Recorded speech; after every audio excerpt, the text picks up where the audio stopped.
Professor of Anthropology. I'm the Director of Graduate Studies. I'm a member of the Laboratory of Biological Anthropology here in the Department of Anthropology, also on the advisory board of the Center of Migration Research and associated with the Faculty of Latin American and Caribbean Studies. We're talking about a little bit off camera, but so just the first question: Sure. What is the greatest for any of these indigenous peoples or uncontacted, self-isolated, whatever the correct term is? What's the danger if outsiders do run into contact? Yeah, I mean that's a wonderful, Matt, and thank you for that question.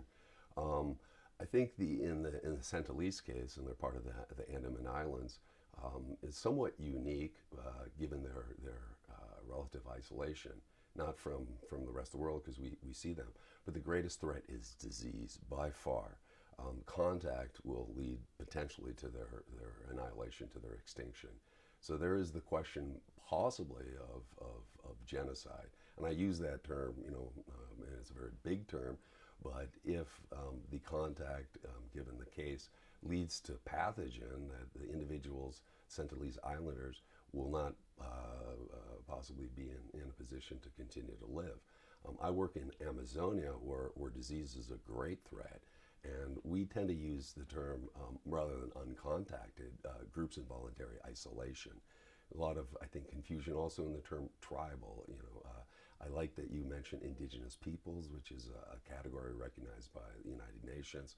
It represents also, I think, a long struggle, hundreds of years of struggle against colonialism, against the broader forces that threaten peoples like the Sentinelese that we've seen most recently in the media.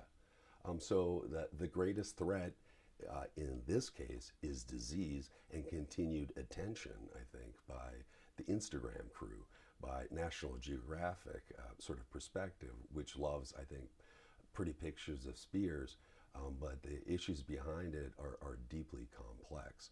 And I think that illustrates the importance of anthropology, which this is a region of the world that suffered unfortunately from British colonialism, imperialism, but it also produced anthropology and that provided some of the early, we can call classic accounts, Radcliffe Brown's study on the Andaman Islanders.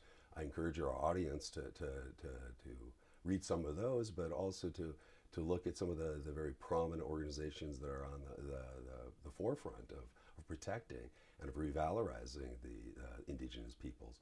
One group in particular is Cultural Survival, based here in Cambridge, or based in the United States, Cambridge, Massachusetts, established by David Marbury Lewis. Another one is Survival International, which I think a number of you, our audience, may have heard in terms of popular accounts, run by Stephen Corey. Very different approach. I would argue sort of a completely hands-off, ultimately maybe human zoo. Cultural Survival takes an approach which emphasizing empowering indigenous peoples. First, try to find out what indigenous peoples want.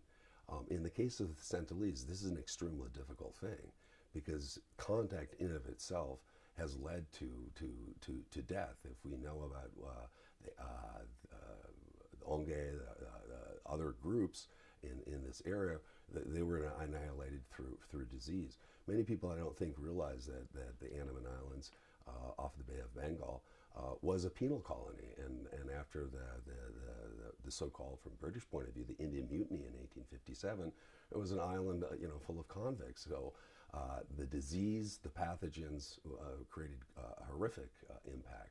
Something that we know here locally at Haskell Native University was originally established as a boarding school to assimilate and in Native American peoples, indigenous peoples.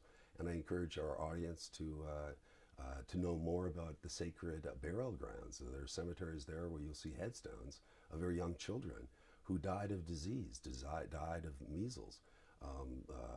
In a similar sense that the concern for the Sentinelese case is that perhaps pathogens have been passed along, demographic decline.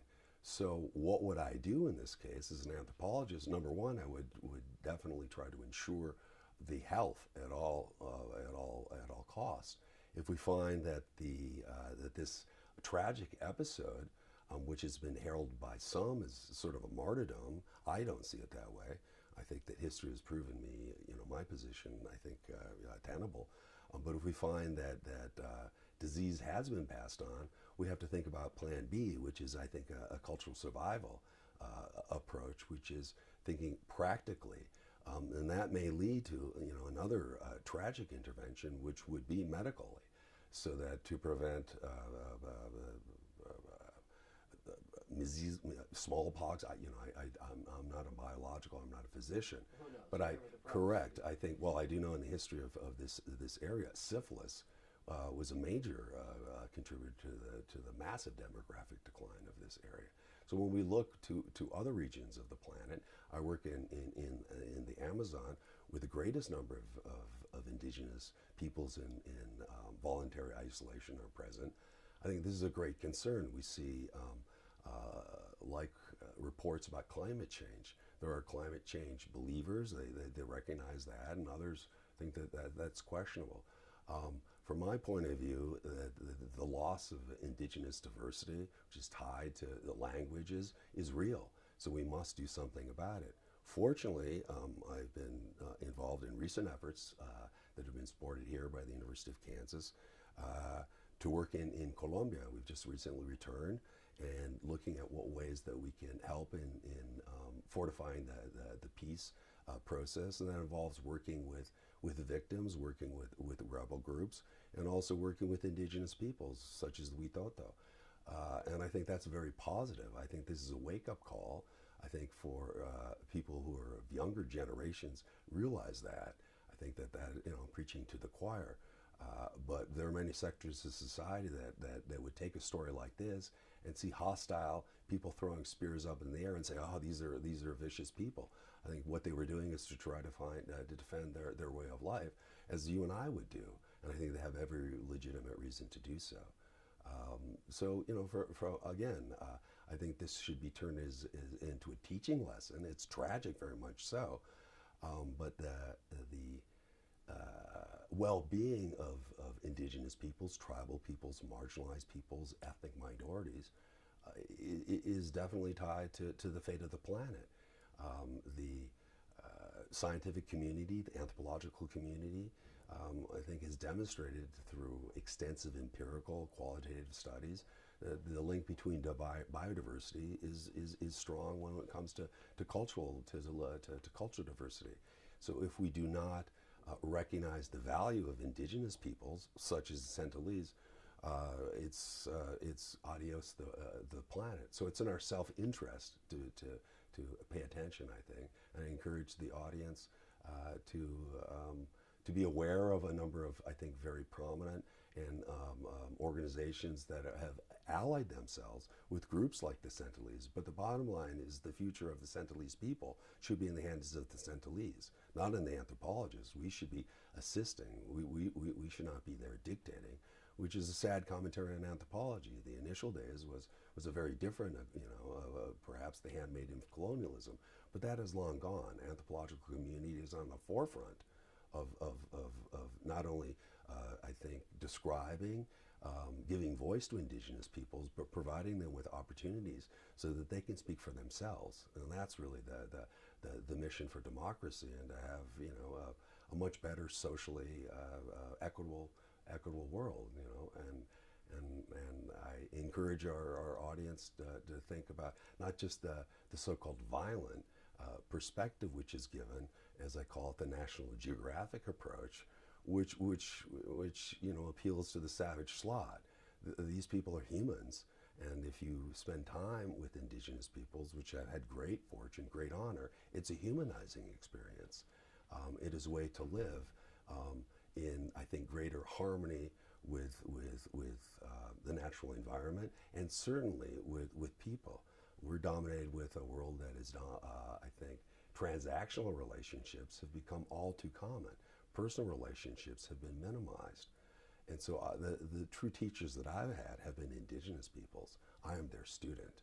And here it's ironic that I'm teaching those, but but is a humbling experience. And so I give honor to the people that I've worked with, the Urarina peoples of Colombia, who have suffered greatly at the hands of forces that are beyond their control. But fortunately, they're mobilizing today in a way that I think bodes well for us if we can listen and also appreciate cultural diversity, which is something positive. Linguistic diversity is something positive. Indigenous societies in Colombia, as an example, were predicated in part on linguistic exogamy.